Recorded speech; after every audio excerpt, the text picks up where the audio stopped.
हाय दोस्तों, आप लोग कैसे हैं? आई होप आप लोग ठीक होंगे। हम भी ठीक हैं। आज हम इस आर्ट में हाथी का चित्र बना रहे हैं, वो भी बहुत ही आसान तरीके से सुंदर सा हाथी का चित्र बना रहे हैं। लेकिन पार्टी का चित्र है।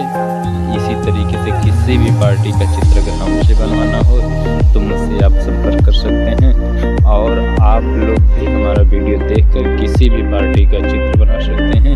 ये